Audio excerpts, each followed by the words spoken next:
Letting everybody know we're recording. So, and I'm going to do that just to let people know that this will be not only on Facebook Live, so we have the webinar going on right now, but also we're recording this, so it's going to go on our YouTube channel. So if you all want to share it either from Facebook or from YouTube, it's always a great way to spread the word a little bit more. So I'm just, as people are coming in the room, I always envision opening the doors to a webinar, like opening the doors to the store and letting people like pile in. So everybody's coming in and getting settled. I'm going to start the process of just letting everybody know that I'm starting the process to take us out to Facebook Live, because we're going to simultaneously be in the webinar and on Facebook. So I go away for a second there. So now I'm back. So hello, Mikaella, Onjuli, and Tia, and Maureen. How are you all? Great. Good. So great to have you all here. Mikaella and Onjuli are joining us from Berlin. So I think it's around 9:00 p.m. their time. Tia, where are you joining us from? Park Slope, Brooklyn in New York. Okay. All right. So it's afternoon there for you, 3 in the afternoon. And Maureen, where are you joining us from? I'm in Redondo Beach, California, in LA County. So. Okay, I grew up in Palos Verdes, so. Oh, that's where I grew up, but just relocated to Redondo, not very far away. So. Not very far away, just down the hill. yeah, and my family is still in PV and San Pedro, so. Oh, awesome, love that. Yeah. So little hometown stuff going on. We should have talked about in the green room when we were in there a little bit ago. For those of you that are joining us, maybe from outside of where we're at, you came through the Warwick's website to get here, I'm assuming. Some of you have already bought the book. I will let you know when those are going to be shipping. I'll be talking to you in the chat room. But for those of you who don't know, Warwick's is located in La Jolla, San Diego, California. So just a little suburb up above where San Diego is located. My little sign there says 1896. We're celebrating our 125th anniversary this year. Wow. So, yeah. So while we're not the oldest independent bookstore in the country, we're the oldest continuously family-owned bookstore in the country. Wow. So yeah, I know. Yeah, it's kind of crazy when you think about it. It's just like, we've always known that Warwick's has been around, but it's like when you start quantifying it with those years, it's like, and what's happened in those years, it's kind of nuts. Wow. Yeah. So, I didn't realize that. Yeah. And so Nancy Warwick is our 4th generation owner. And one of the things that we kind of pride ourselves of doing is bringing great authors. So we are here today with some such fun. I can't wait. The Sizzling Summer Reads program, which is on a hot summer day. I put in the tweet today, we're with some cool authors. So we're going to have some fun today, just to let you know what's going to happen. And I'm feeling just a little bit of air here to let Facebook know that we're around and that what's going on. Maureen's going to talk with Mikaella, Onjuli, and Tia for about 50-ish minutes, something like that. We're going to bring questions in live. So that if you're on the webinar with us and you scroll over the screen, you're going to see a Q&A button down there. Go ahead. If you have any questions during the talk, just go ahead and pop them in there and she'll bring those in. If you're watching us on Facebook, you're going to put that in the comment section. I'll be in the background feeding those in to Maureen so that she can bring those into the conversation too. Ways for you to order these wonderful books is I will be putting the links for those through Warwick's. I always like to say anywhere there is to get a book, you can get it from Warwick's or any independent bookstore. We do ship. We may not be shipping to Germany though. That could be an issue. You might have to find an independent bookstore in Germany to get this one. There's a few. There's a few there, I'm sure. So go ahead and click those. We'd love you to come in the store and pick them up if you're in the San Diego area, or we can ship them to you. So without further ado, I want to thank Grand Central Publishing for having us do this today. It's really fun to be able to support these authors and these books. So I'm going to do a quick intro and then I will turn the program over to Maureen. So Mikaella Clements' writing has appeared in the New York Times, Guardian, Hazlitt, Catapult, and more. And she was shortlisted for the 2019 Galley Beggar Press Prize and highly commended for the 2019 Bridgeport Short Story Prize.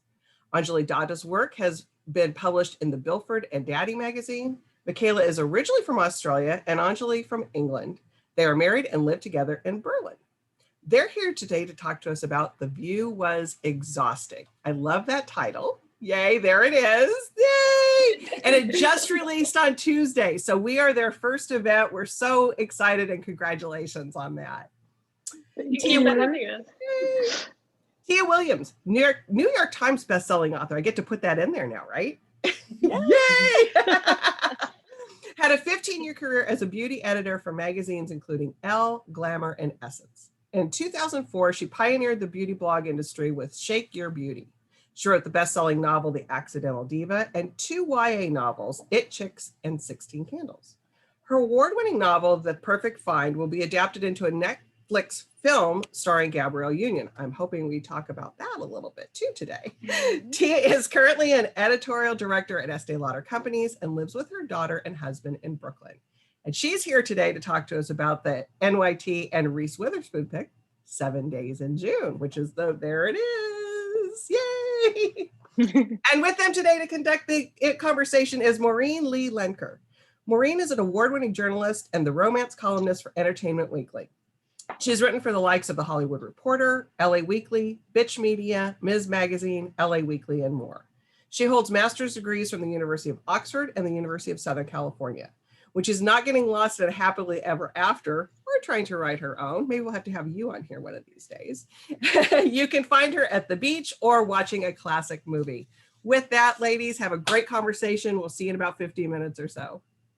Awesome. Well, welcome. I'm so excited to be here with all of you today. I'm going to start by asking, this panel is called Sizzling Summer Reads. And when it comes to both of your books, it's not just the release date that gives them this title. They both really, really remind me of summer. They feel like summer. They have these sort of warm settings and just a very vibe and energy of the summer. So for all three of you, how did you capture that feeling? Because I feel like it's, it when you see it, right? It's something that's kind of an intangible thing. So that feels difficult to put into words or make come alive on the page. Tia, why don't you start? Well, I sort of baked summer into my title. So it's 7 Days in June. And my book takes place over 7 days in 2004 and 7 days in 2019. And they're both in June. And so this is a summer book. It's really hot. There's like a steamy quality to the story, this whole second chance romance. And it's also just physically hot outside. There's not a lot of clothes to be worn. Like there's, flimsy slip dresses and sweaty evenings. And so I just sort of turned it into the atmosphere. And I feel like things are just sexier when it's hot outside. You're tan, totally. You have on less clothes, like your emotions are more they sort of reflect the steaminess of the weather. Yeah. Mikaella and Onjuli, what about you? Yeah, I mean, I think we agree. I feel like, especially I feel like we're feeling it so much now in 2021, right? With lockdown and this long year, everybody is kind of coming out into the summer like, oh my God, I'm ready to go. Like I'm here for the summer. Ready to see somebody else's skin. Yeah. Exactly. But I think for us, we started our very first draft of The View is Exhausting was a lot of just kind of, it was a lot of back and forth. It was a lot of us working our way into the characters. And the way that we kind of worked our way into them was just putting them in these different scenes and these beach settings and kind of late night restaurants with the wind coming in off the sea, like these moments where you could really feel the summer kind of breathing into their romance. So on the one hand, we were working out how our characters talked and how they fell in love with each other, but at the same time we were working about how this kind of summer infused into the romance. Yeah, I think the other thing is our book is about two celebrities having a summer celebrity romance, and I think that is often one of the defining qualities of a really good summer is that there's a really good celebrity romance going on in the background. Be it Benefit, as it is this year, the ultimate post-COVID lockdown romance where you cool your ex up again and or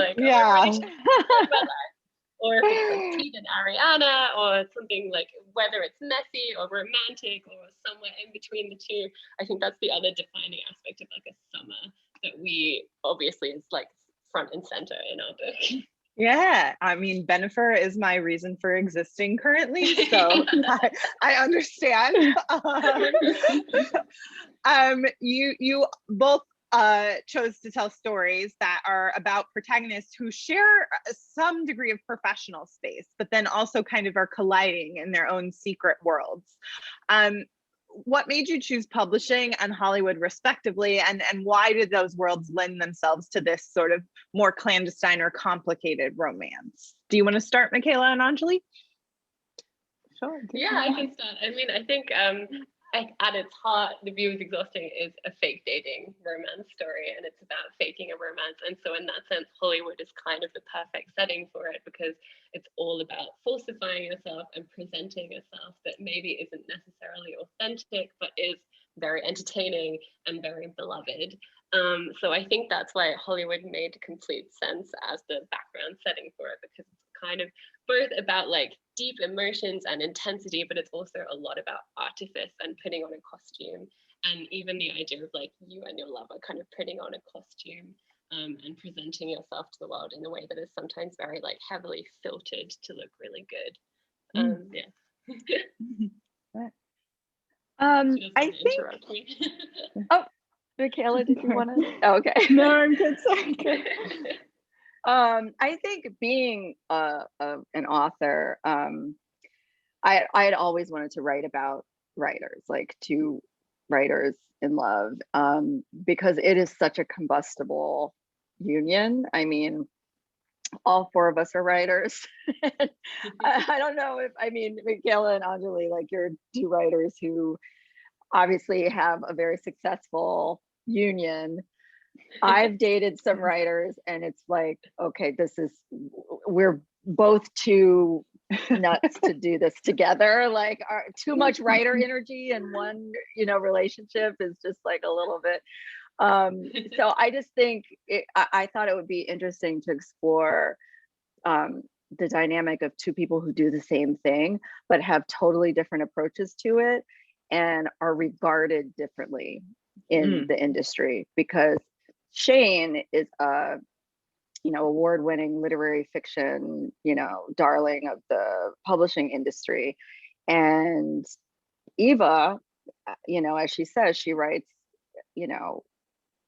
grocery store checkout porn. So, and because sort of romance and erotica is never taken as seriously as a Ta-Nehisi Coates book, I thought it was interesting to explore that dynamic and the double standard a little bit. Like Shane just has this energy of just rolling out of bed and writing a generation defining book and then disappearing for years, whereas Eva is like working really hard to keep this series going and still doesn't really get that much respect.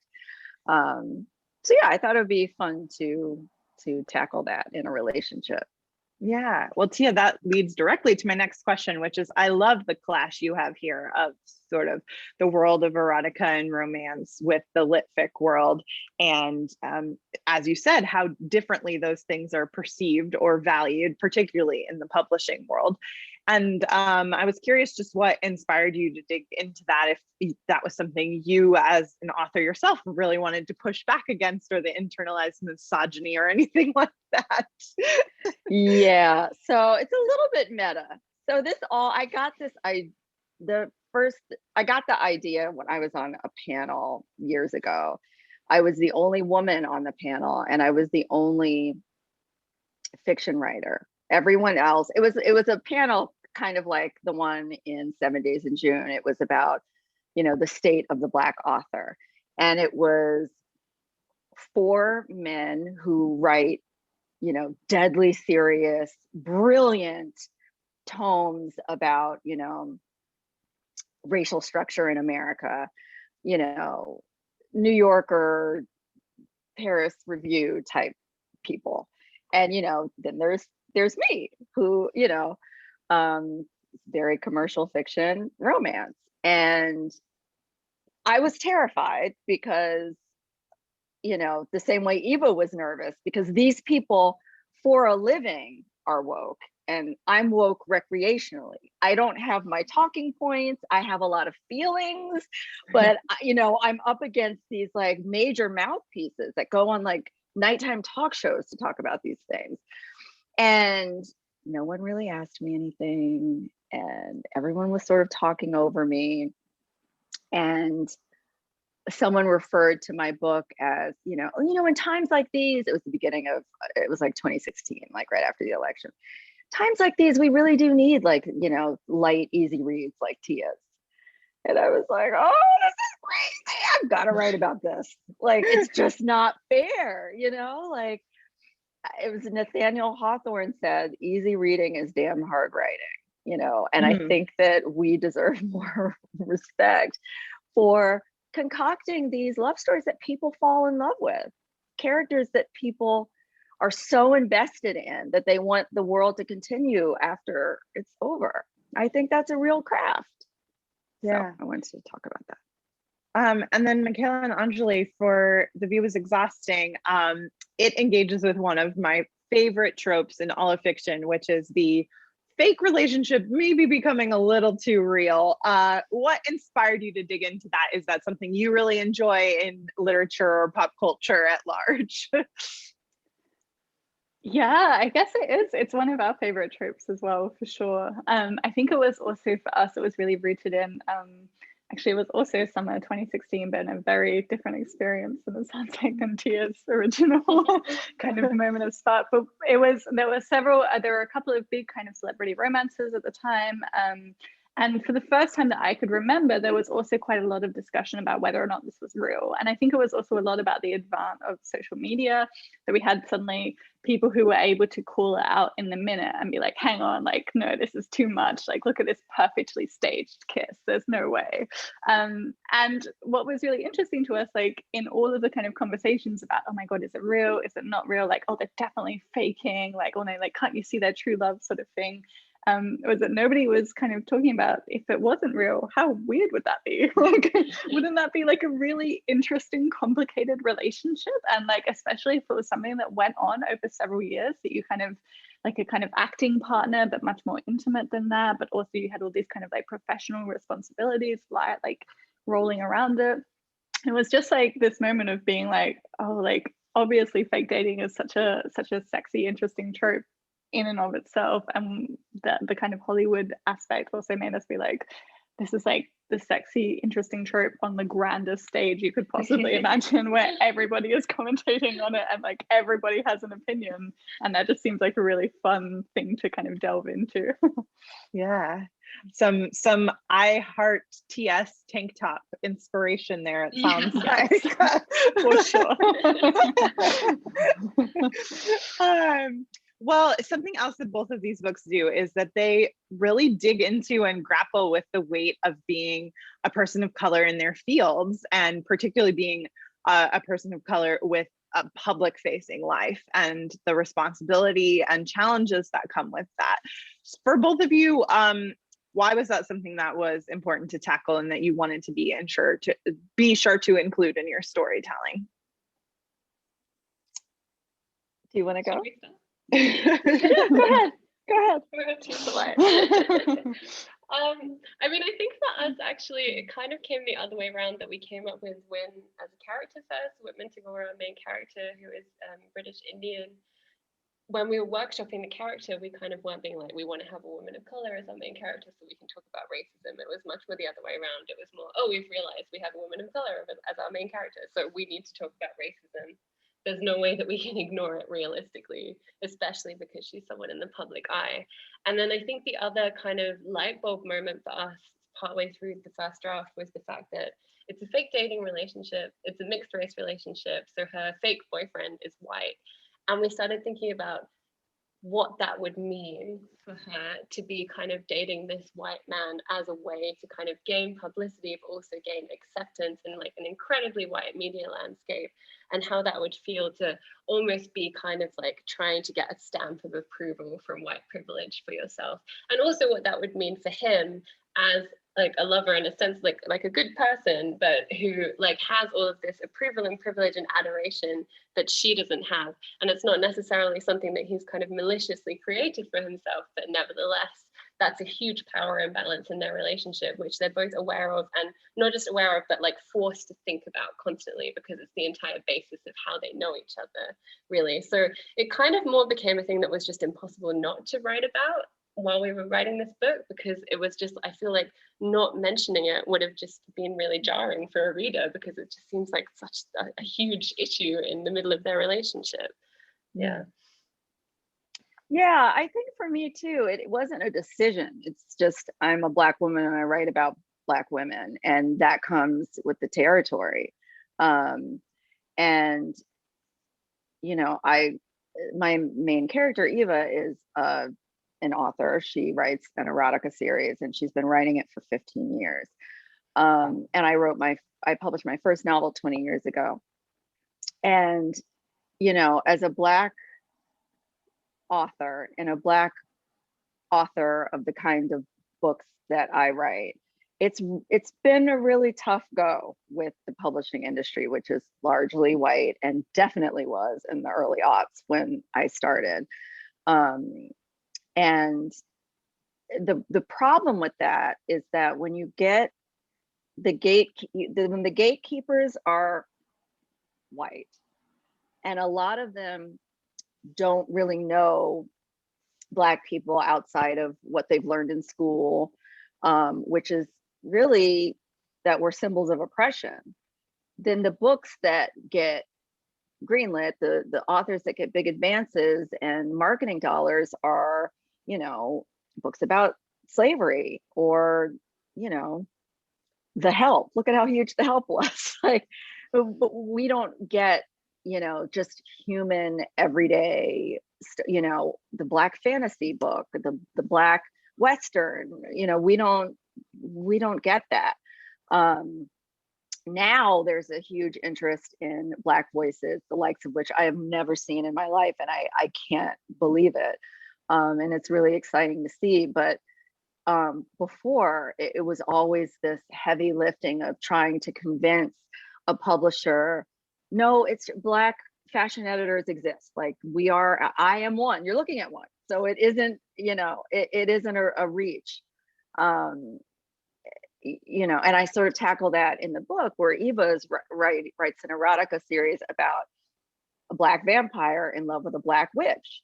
And she got a movie deal, and they're like, we have to make them white because they're already other. It's a vampire and a witch. If you add Black on top of that, then they're other doubled, which is way too hard for mainstream or white audiences to digest. And they were like, that's like watching a movie about a Taiwanese unicorn. And Eve was like, I would watch that movie. Like, where is that movie? You know, we need that. So yeah, I just kind of wanted to tell the truth about what it's like being a Black author in publishing, because you have to have thick skin, definitely. Yeah. And then Tia, you come from a very lengthy and prolific writing background, although I think you must have published your first novel when you were like 8, if it was 20 years ago. So thank you.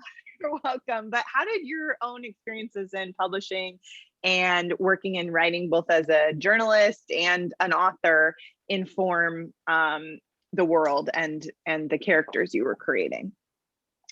So I'm from Virginia, and I went to University of Virginia, and I always knew that I wanted to do 2 things. I wanted to work at fashion magazines, and I wanted to write novels. And so 2 weeks after I graduated from UVA, I moved to Brooklyn in 1997, and I started working as a beauty editorial assistant at Elle magazine, and was immediately thrust. I'm from for real suburbs, like strip malls, you know, nothing happening. Like, me and my 2 sisters were the only Black kids, like, at our school. Like, it was just and I show up in Brooklyn. I'm living on St. James and Fulton, which is where Biggie Smalls grew up. And it was 3 months after he died. And the whole place was just like this celebration of his life. his life, and like all this color, and like guys rapping in ciphers on the corner, and this whole community of like young Black creatives, and you couldn't tell me anything. I was like, this is the promised land. And I was like, why don't we see this? You know, this is 20 years before Insecure and what's the fabulous Mikaella Cole Oh, I series? May Destroy You. I May Destroy You. Like, we didn't see like young Black creatives, like, you know, on TV at the time. We had Sex in the City, but I didn't see me and my friends.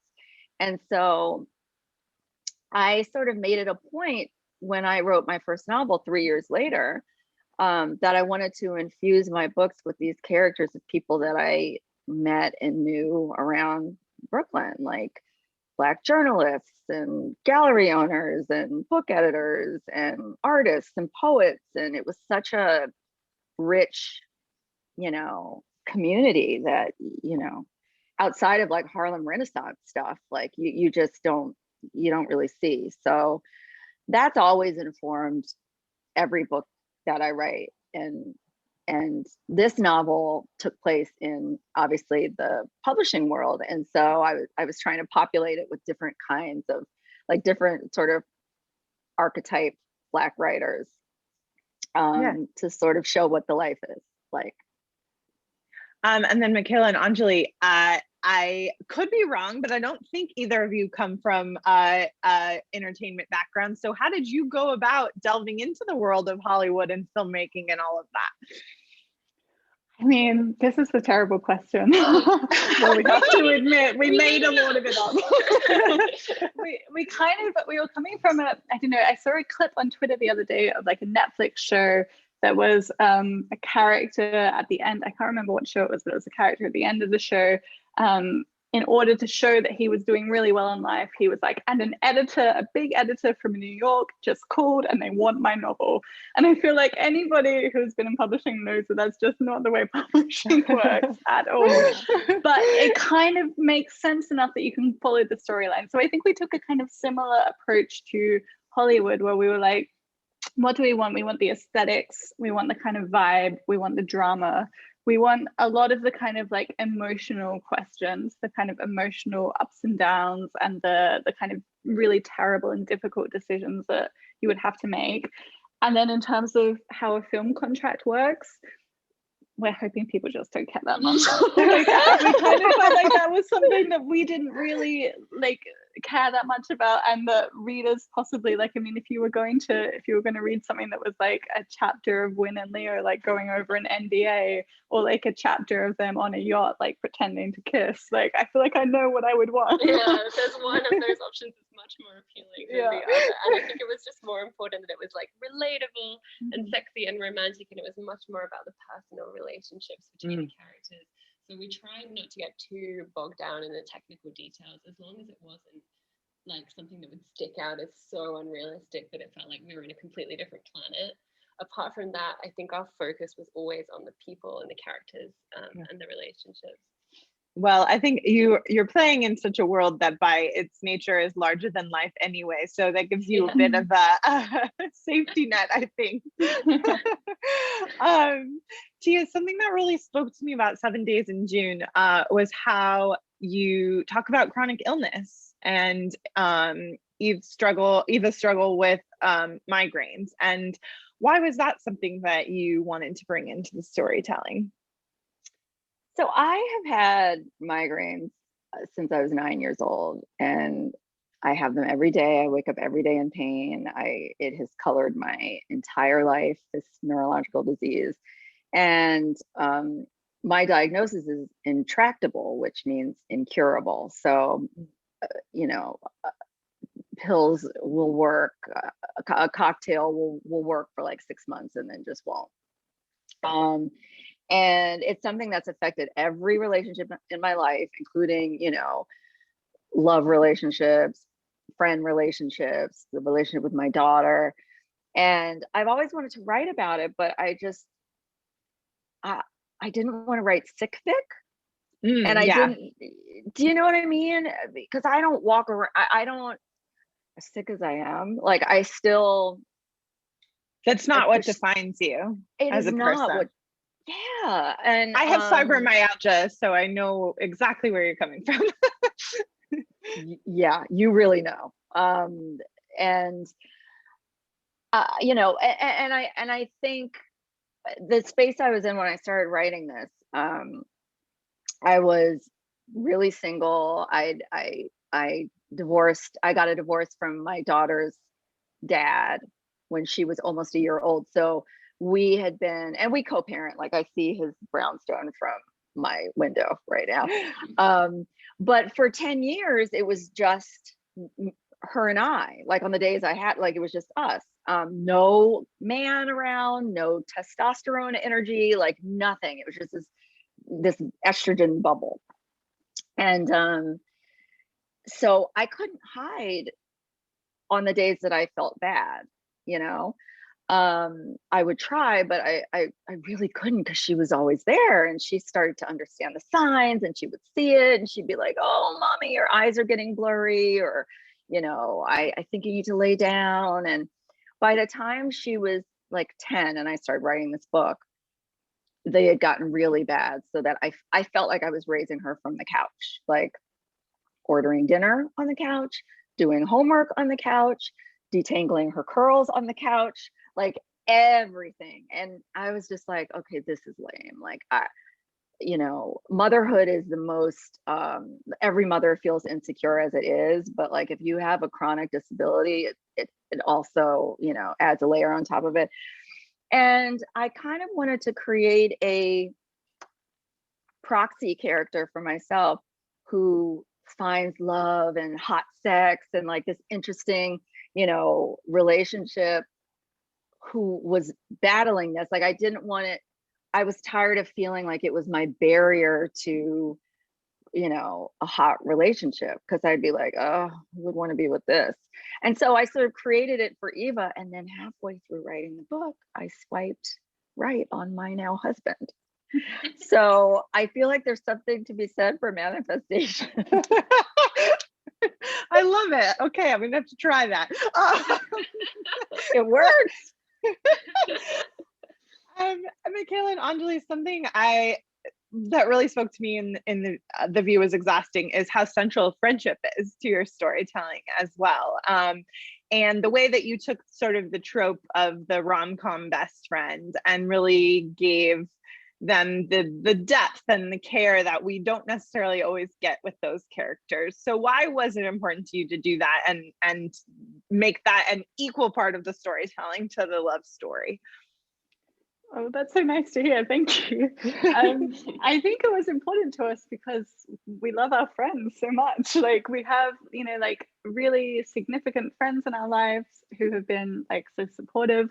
You know, some of them are friends we met at uni, some back in Australia. You know, I'm very, very close with my sisters. And it does always seem a little bit odd when you're reading a book and a friend is like the side character, and the friend kind of like rolls up to kind of like be like, hey, remember how like fact about you, and then like leaves again. Because I feel like friends are the side characters in your real life. You know, they're like central parts of your life. So it was really important to us that Win, especially, who is such a lonely person, needed to have, you know, she has a very close friendship with Leo, her love interest, but she also has a very close friendship with her best friend. And it was important that friendship felt real, which means that like sometimes you disagree, and sometimes like you really hate each other, and sometimes the other person does something that's like hugely offensive and upsetting, and you kind of have to like wrangle your way through that. I think we basically wanted it to feel as real as possible. I think sometimes in the way that you say, I think friends in books can be very convenient in the ways that they will like solve problems for you or explain things to your character for you. But sometimes it's fun to have friends be quite inconvenient as well, and do things at like the wrong time and bring up issues at the wrong time and tell you things that you don't really want to talk about at the moment. So I think that was also an important part, was to have the friend not always be the kind of soothing balm to a situation, but sometimes also be the thing that makes it worse. But in the end, like they're still there after it goes wrong. Yeah, it's complicated, just like any relationship you have Yeah, in your life. exactly. It's giving it that kind of complexity, I think, was Yeah, important. it's taking it seriously. Yeah. Like it's not just a side note. It has to be a real thing. Tia, you spoke already to how for a long time now, the books that have gotten critical acclaim or received a lot of attention from Black authors are really rooted in drama or oppression. So what does it mean to you to have just a love story be something like the Hello Sunshine Book Club pick, and have these things that, you know, previously might have been reserved for something like The Help or things like that? Yeah, it's completely amazing. And the response, you know, because it was a Reese book club pick, you know, there's an audience that found it that may not have found it or otherwise, or would have found it much later, or, you know. And I mean, I've had women actually come out and write, I didn't think that, or I've never read a book like this with Black protagonists, or this book proves that, you know, Black people can have like sexy love too, you know. It's like, okay, Karen. You're like, oh, I'm glad that yeah, Opened your eyes. Finally got confirmation on that. Yeah, good, bless. It's been interesting because, you know, on the one hand, it's like, oh, sweetie, like you didn't realize that, but then also it's like, well, some people live in bubbles, and this was, you know, this book is helping to expand our horizons, and honestly, yay for that. I think any kind of, I try not to shame any kind of growth, you know, as long as you're learning stuff and, you know, maybe passing that learning on to your community. I think it's a good thing. yeah. Well, we talked about the summer part of Sizzling Summer Reads, but I also want to talk about the sizzling part, because these are steamy love stories. And I want to ask, for you, what is the secret or the key to writing a really great love scene? Mikaella and Onjuli, you guys want to start? Yeah, we were talking about this the other day. I mean, I think that honestly, the most important thing for a writer is not to be squeamish about it. I think sometimes it can feel like a kind of embarrassing and exposing thing to do, to write a love scene, but it's almost just kind of, you have to have put your tunnel vision on and be like, I'm not going to think about anybody who's going to be reading this, and instead just focus on these two characters. And let them kind of take the lead in your mind, and kind of letting any potential audiences take the lead. And then the other thing is that I think that they need to feel like the same characters that they were the minute before they started having sex or having their love scene as well. I think there shouldn't be any kind of like dissonance between how they're treating each other, how they act with each other, even any sort of like playful back and forth that they have, the way they, or maybe they hate each other also can also be fun. But that dynamic that they have between them in sort of regular life, I think needs to be absolutely present in the love scene. And I think that's what makes a love scene really compelling, is showing that obviously we kind of all act slightly differently in that state of life, but also we're the same people, I guess. Yeah. Yeah, I think in the same way also you can learn as much from your characters. Like I think it's important not to think of a love scene as like a break from the plot of the novel, in the same way that they should be the same people. Just as we learn something new from our characters in a scene when they go to work, or a scene where they interact with their family, we should also be learning something new about them when they're like, yeah, when they're in a love scene. Like you have this kind of new angle and a new insight into your characters, and I think that's also where you can bring out a lot of the emotional truth, which then makes the kind of the more physical angle of things a lot more fun as well.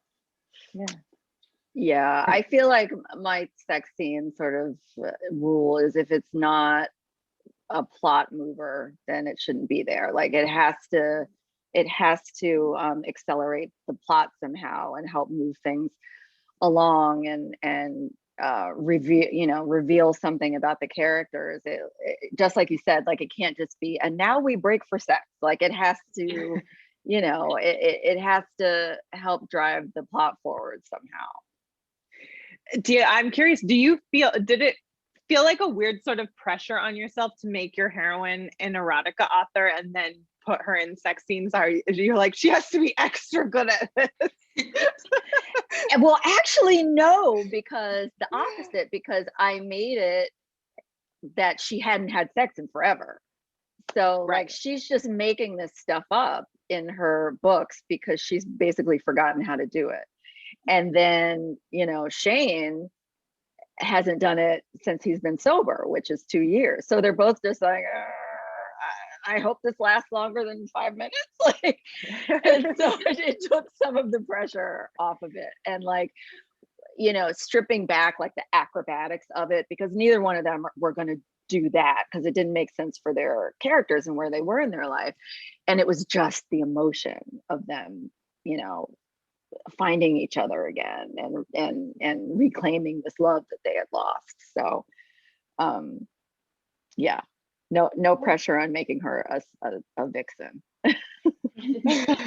Well, we were all chatting about this in the green room before, and so I'd like to talk for a second about adaptations, whether ones that are actually in the works or dream ones. And so Mikaella and Onjuli, I'll start with you. You're set in Hollywood. Did you have particular actors who inspired you in mind while you were writing? Are there ones people have suggested since the book came out this week that you were like, oh, I never thought of that, but that's perfect? Like, what has that been like? I mean, I think the one that comes up a lot, and also Tia brought up just before when we were talking, is Priyanka Chopra, who is such an obvious parallel to Win as an Indian woman who is really, really big in Hollywood, and I think who suffers from a lot of the same, I guess, aggression / microaggressions as our main character Whitman Tagore does, especially in terms of being with a white man, I think, and the kind of like complications that come from being in a mixed race relationship in the public eye. I mean, my other kind of secret little hope is that if it was ever adapted, there would be a kind of lesser known Indian actress, or maybe completely unknown Indian actress who like this would be the first big role for, because I think a lot of what our main character Win goes through is that there's just not that many roles for her in Hollywood, and the ones that do exist are like in a sort of very like niche areas or kind of stereotypical, and it's hard for her to get cast in the kind of like big prestige pieces, which is what she really wants. And so I like the idea of like being able to help a person whose life is actually like that by providing the big prestige story for them. I hope. So I feel like that's my kind of like ideal world answer. That would be the dream. Yeah. I think with Leo also we're a lot less picky. We're kind of like picture, like I have a very clear picture in him in my head, but at the same time I'm kind of like whoever you want. Yeah, I think when you're writing a romantic hero, you do want to describe him, but you also just kind of want the reader to be like, just picture like the hottest guy you can think of. Like, just Totally. like, he's really, really, really, really hot. And then like apart from that, like anything that you say about the kind of like too like specific about the shape of his face or the exact way he looks is kind of going to go over the reader's head, because I think they normally have a good idea in their mind of like what they think a hot guy is. Yeah. And then Tia, you have one project in the works at Netflix from a previous novel with Gabrielle Union attached, and then 7 Days in June has also been optioned as well. So with both of those, what updates can you give us? So The Perfect Fine is being filmed right now, so that's really exciting. Like I follow the director Numa Perrier on Instagram, and like her stories are, you know, she'll be like day 9 shooting, and like it'll just be like the corner of a scene or whatever, and it's like playing detective, like which scene is that, or like, you know, it's so exciting. It's such a dream. And so that's going really well. I think it's casted beautifully. And then so for 7 Days in June, we just started the process, so there's no one cast yet, but readers have been, you know, offering their casting suggestions, which have been fabulous. Okay, I'm going to turn to some audience questions here for a moment. So staying on slightly on the movie topic, have you ever read a book or seen a movie that you wish you could rewrite and do your way? That's a great question. Oh boy.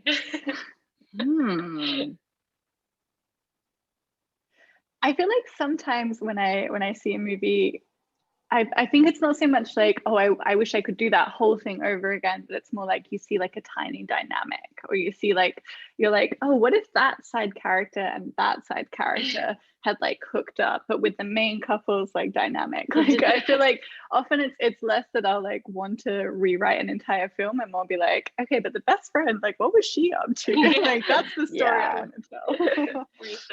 Yeah. You want the romance series version where everybody gets their own book.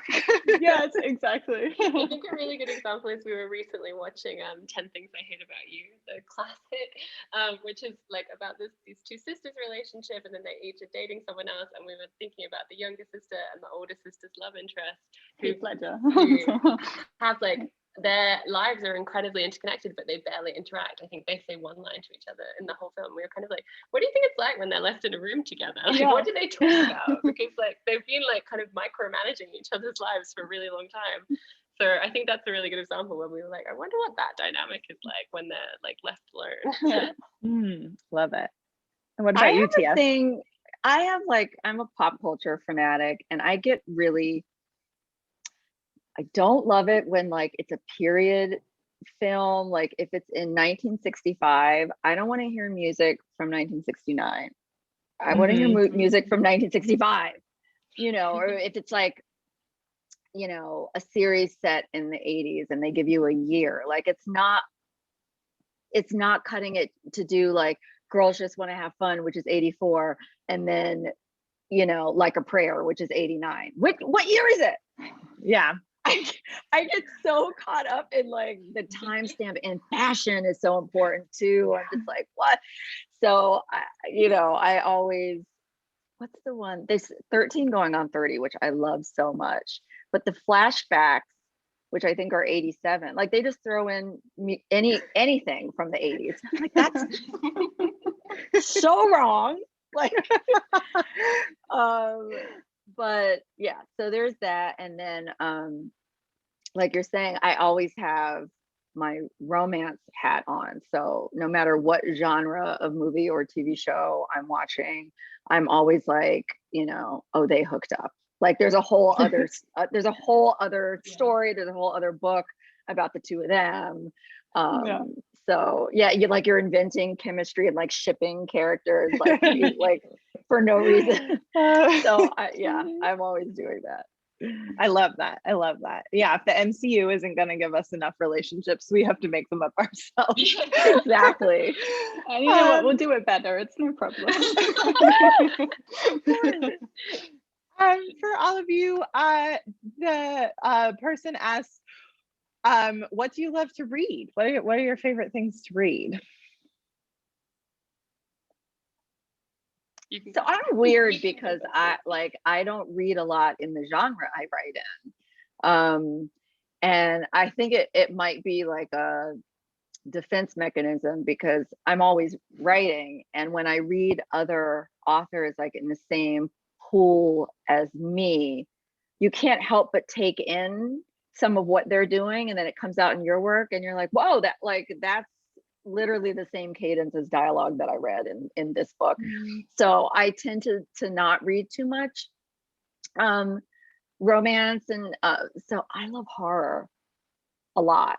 Like I'm a big like Stephen King person, Anne Rice, Dean Koontz, like all the old school horror authors, and thrillers. Love it. And Mikaella and Onjuli, do you both read like all the same things, or do you have really different tastes? No, Mick reads a lot more than me. We each keep a list of all of the books we've read, just so we can refer back to it. It's quite handy especially when you're asked for book recommendations. But we have a list kind of next to each other in the same document, and my list for the whole year has just passed the number of books that Mick read in January. So Mick reads a lot more than me. But I think we both read quite widely also. Like we definitely don't really stick to one genre. but I completely know what like Tia means about accidentally copying the cadences. Like I remember when we were drafting like one of the very final chapters of The View is Exhausting, and I was reading Jane Austen at the same time, and there was like a line where Whitman, our main heroine, was like, "Oh, would you be a dear and get me my fan?" And I'm just like reading this draft, and it's like, "What have you done? Who is this?" But yeah, I think, you know, like I think the exciting thing is there's so many brilliant like contemporary authors writing across loads of different genres and loads of different countries, and we kind of like, I don't know, I feel like we also have like friends or people that we admire in like the US and the UK and Australia and much further abroad as well. So I kind of don't really want to limit myself by genre. Yeah. There's a question about your writing routines. Are you morning writers, evening writers? Are you big outliners and plotters, or do you sort of discover your story as you go along? So yeah, there's that thing of, you know, if you're a pantser writer, like, which is, you know, writing by the seat of your pants. And no, I am an oldest child, very type A. I need rules, I need structure, I need a plan, I need an outline. So I researched like crazy for about 3 months. And then I sit down and write an outline, and it's a for real outline, like every chapter, what happens in the chapter. And then I sit down to write. So there aren't a lot of surprises when I write. I feel like I'm out of control, leaving too much to chance. But there's so many authors who feel the exact opposite. Yeah. I think we fit kind of in the middle of the plotter and pantser sort of things, like especially because we write together to a certain extent. We do have to plan, like we're never going to surprise each other. Like I'm never going to hand over a 2,000 words to Onj and be like, surprise, I killed our main character, like good luck.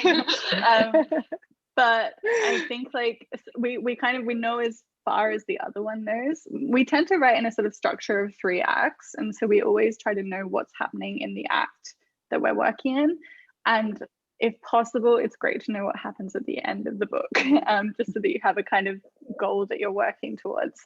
But I think aside from that, we're very open to kind of like detours, and sometimes, like a character will surprise you, or you have a side character that suddenly becomes much more important. Like I think The View was exhausting. What was particularly interesting was Wynn's mum, who was not really on our minds when we started writing the book, except that, our main character had a slightly difficult relationship with her mother and became more and more and more important to the point where she's kind of a major character for several chapters. Yeah, and I think the main way that we're pantsers is just that we talk about the books that we're writing a lot, kind of all the time, every day, as if they're our children.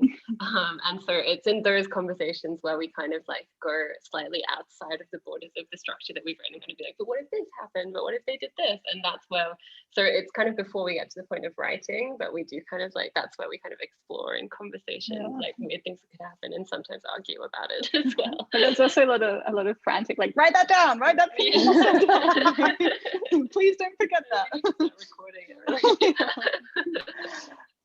Okay, well, I'm gonna close out with this question because I think this is a fun one to end on. And it's, if you could have dinner with a character from a book you have loved, your current book, or anything that you've read previously, who would it be and what would you ask them? Oh my gosh, that's such a good question. I think I would have dinner with Heathcliff from Wuthering Heights and just be like, why, Kathy? Is it because there's only like 4 people on the moors? Like, because she's the worst. There were no other options, right? Like, I just need to understand like why the intensity over the lame woman. Yeah, that's mine. That's amazing.